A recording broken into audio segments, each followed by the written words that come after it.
हो तो जाओ, ये तो कुछ नहीं बोलेंगे, लेकिन मैं कहता हूं तुम्हारे बकरे का मुंह लग जाए, ये मेरा श्राप है। अब भोलेनाथ को थोड़ा सा दुख हुआ, कहीं ऐसा ना हो कि अब जवाब देना शुरू हो चुका है, आपस में कहीं हाथ पैरों से झगड़ा ना हो जाए। देखो जब दो पार्टियां होती ना तब तक चिंता की बात नहीं है, जब तक एक व्यक्ति गालियां देता रहे दूसरी पार्टी सुनती रहे। अगर जवाब ना दे तो झगड़ा नहीं होगा, कोई चिंता की बात नहीं। चिंता तब होनी चाहिए जब उधर से भी जवाब आने लग जाए।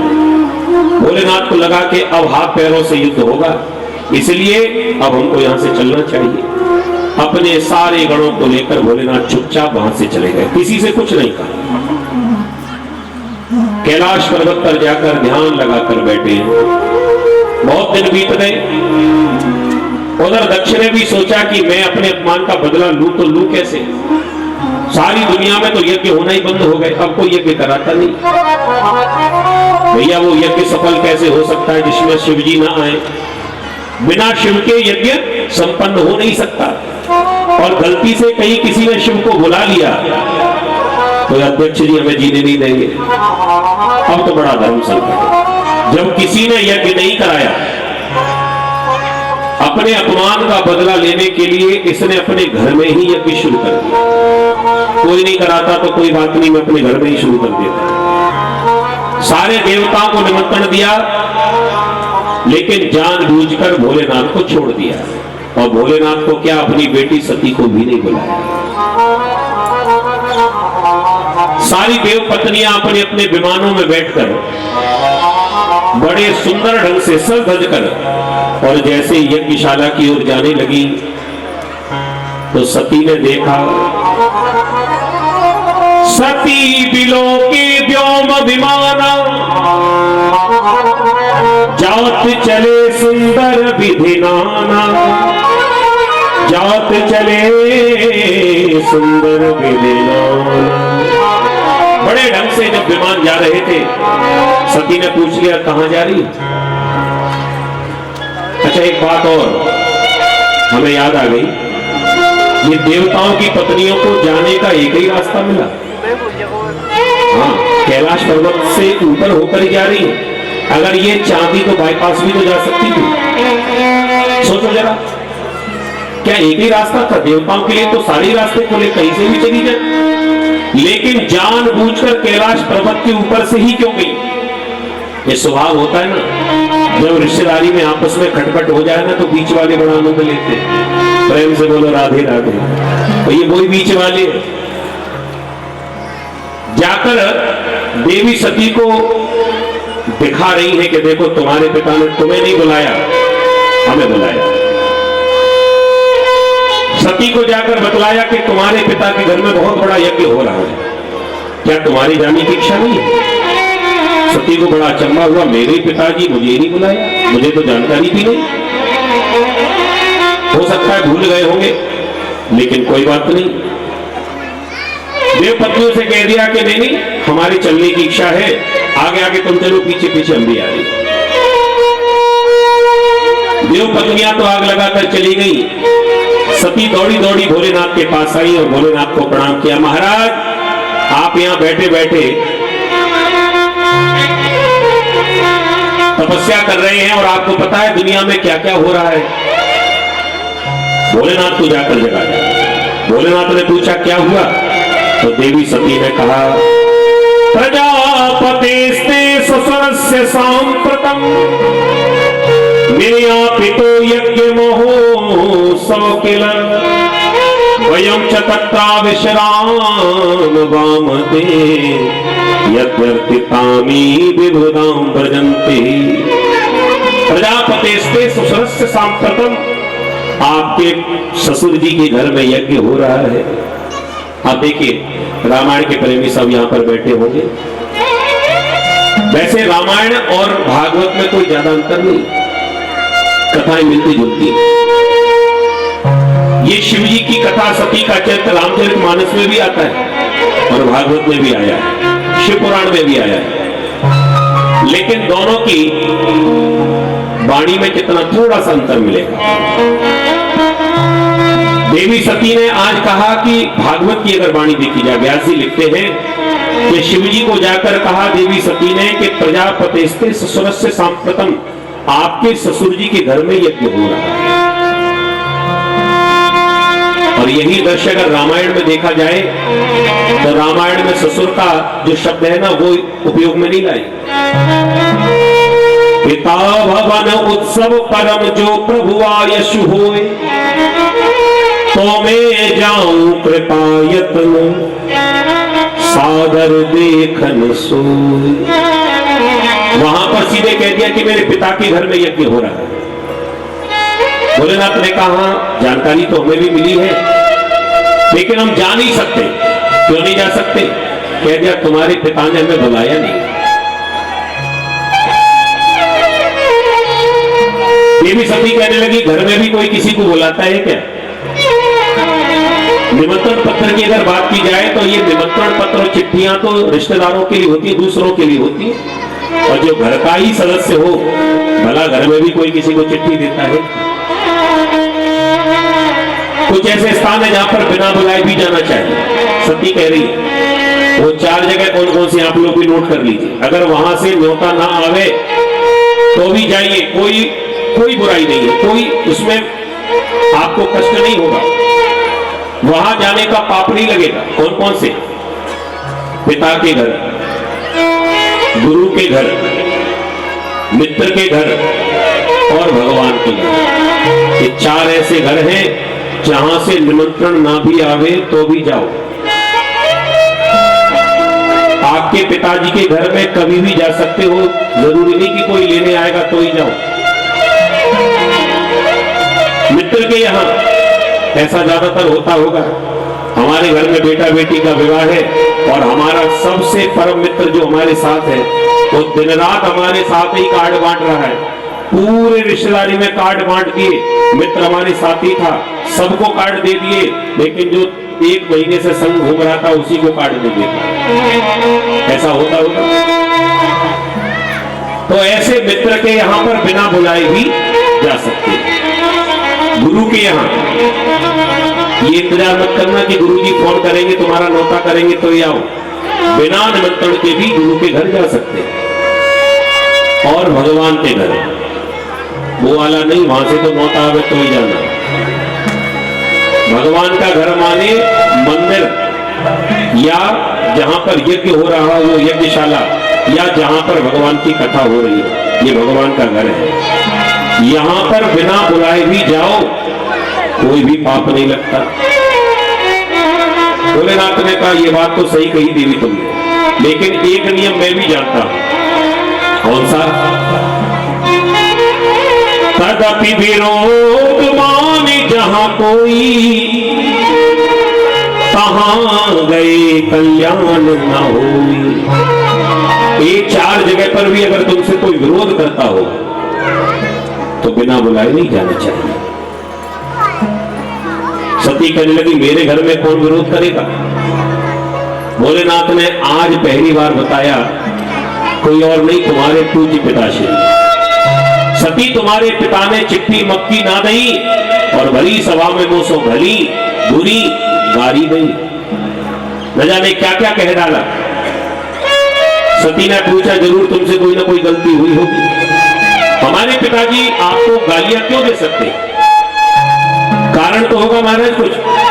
कह दिया मैं अपनी जगह पर बैठा ही बैठा उनको प्रणाम कर रहा था। सब देवताओं ने खड़े होकर प्रणाम किया और मैंने बैठे बैठे प्रणाम किया।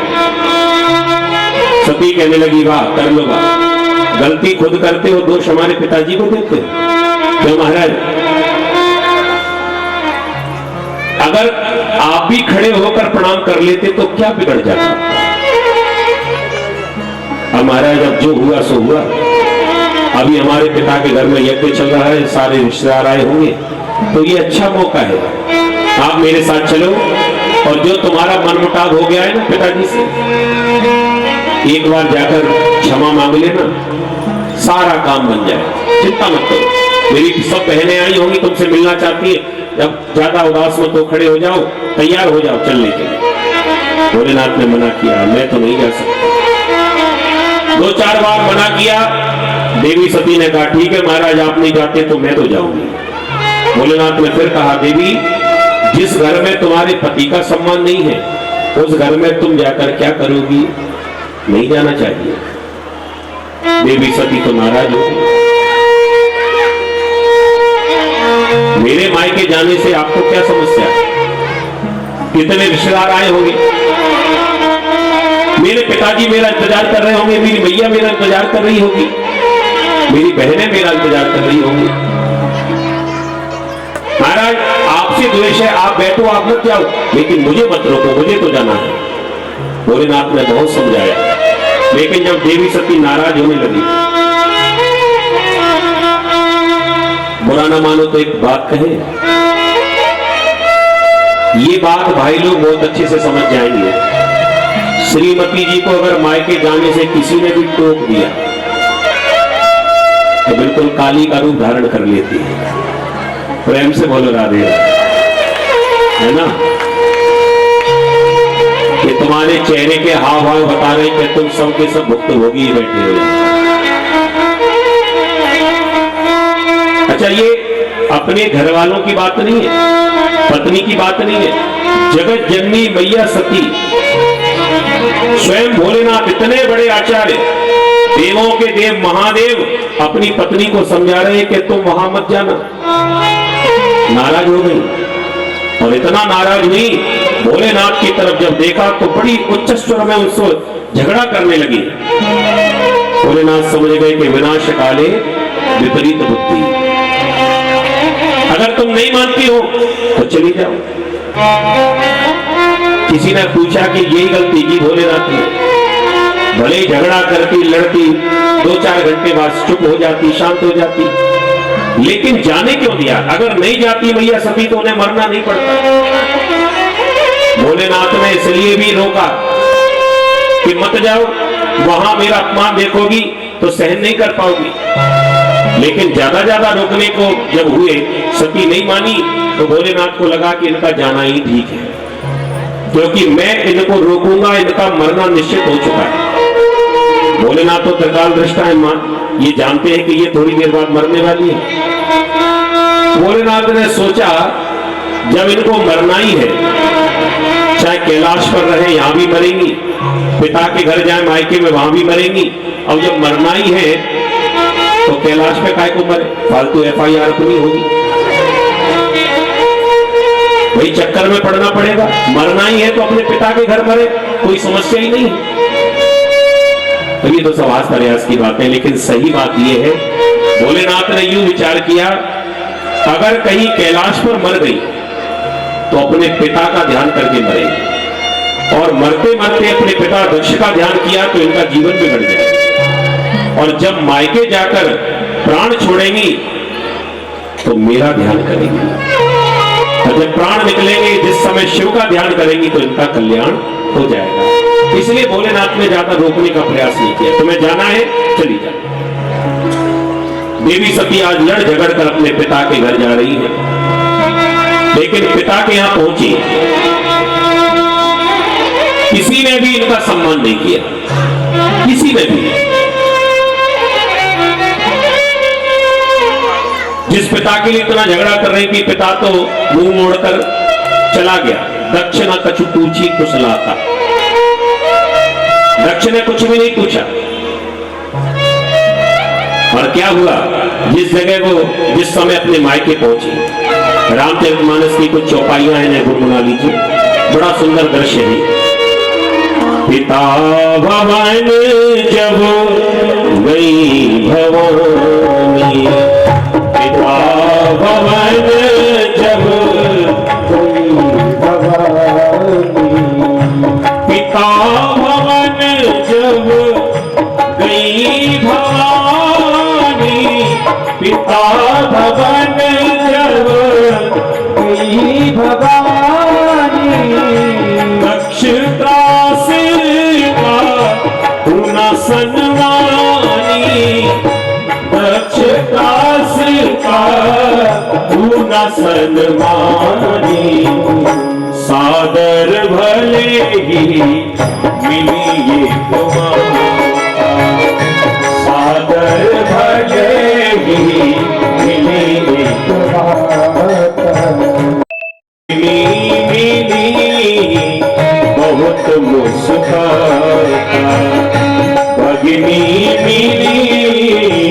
बहुत मुस्काता सती जाई दे खौता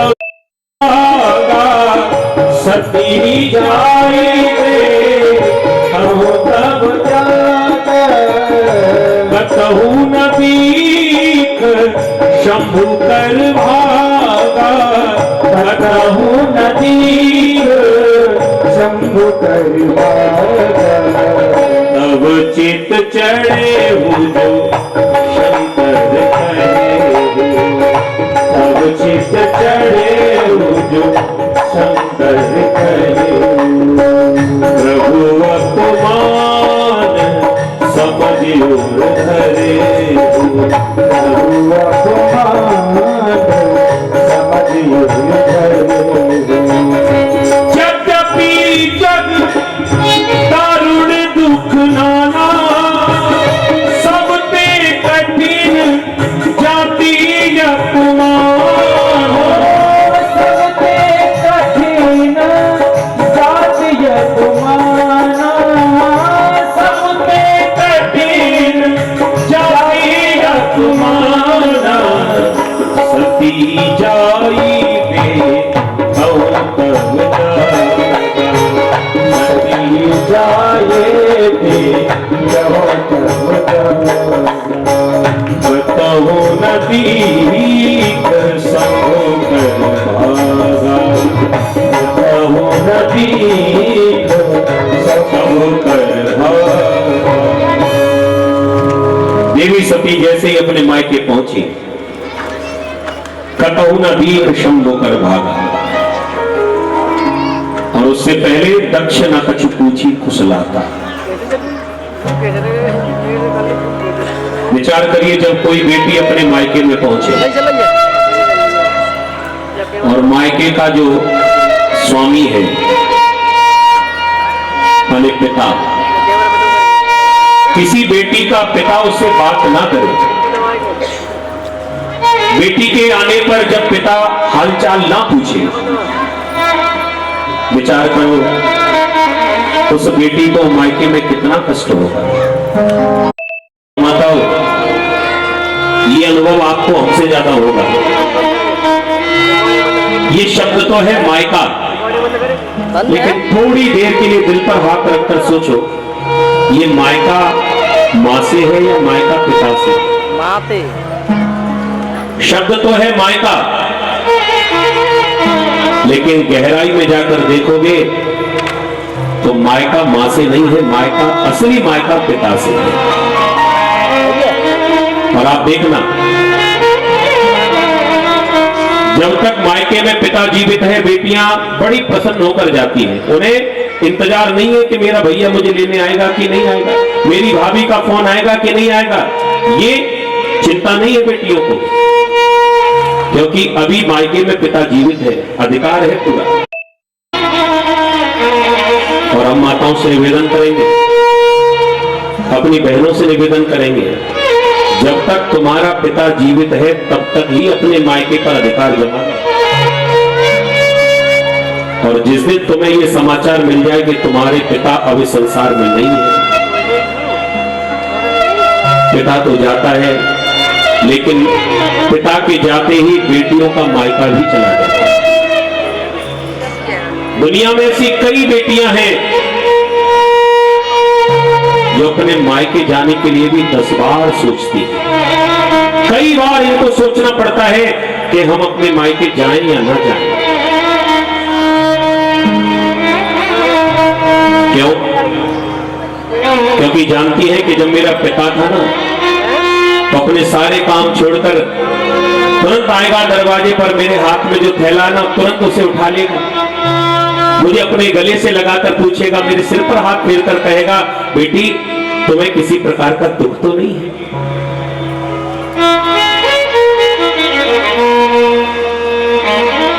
और धन्य वो बेटियां अपने जीवन में कितने भी कष्ट है उनको सहन कर लेती है।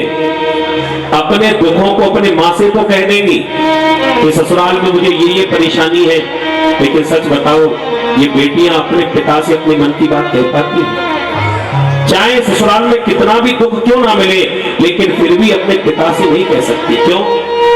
क्योंकि मेरे पिता ने कहीं ये देख लिया कि मुझे दुख है, तो मेरे पिता को बहुत कष्ट होगा।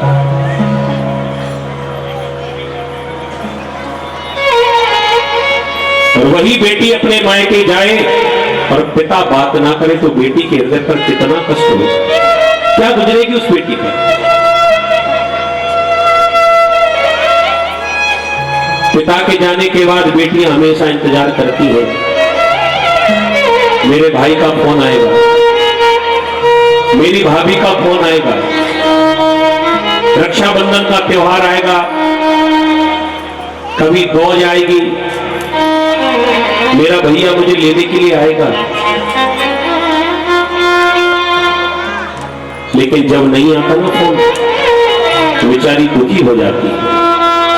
दुनिया में कई बहनें तो ऐसी हैं, अपने भैया भाभी की लाख गलतियों पर भी पर्दा डालती रहती है। कई बार ऐसा हुआ, एक बहन को तो चिंता होने लगी कि 2 दिन के बाद में रक्षाबंधन का त्योहार है, मेरे भैया का फोन नहीं आया, ना वो लेने आया। हो सकता है कि भूल गया होगा, चलो मैं ही याद करा देती हूं, कुछ बहाना बनाकर। और इसने जैसे अपने मायके में फोन लगाया, फोन भाभी ने उठाया। जब भाभी ने फोन उठाया ना,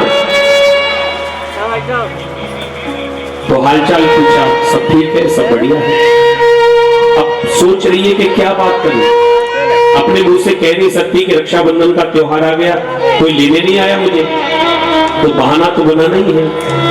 तो बेचारी बहाना बनाकर कहने लगी भाभी से, भाभी मैंने 7-8 दिन पहले रक्षाबंधन के लिए अपने भैया के लिए राखियां भेजी थी, पोस्ट के द्वारा, डाक के द्वारा कुछ राखियां भेजी थी। तो मैंने यही पूछने के लिए फोन लगाया है कि राखियां तुम्हें मिली गई कि ना मिली। अगर राखियां तुम्हें मिल गई हो तो अच्छी बात है, और यदि ना मिली हो तो फिर मैं आऊंगी वहां पर। 1 मिनट में बाहर जा रहा हूँ बात करने के लिए। लेकिन नन्हे है उनकी भाभी जी, भाभी ने भी तुरंत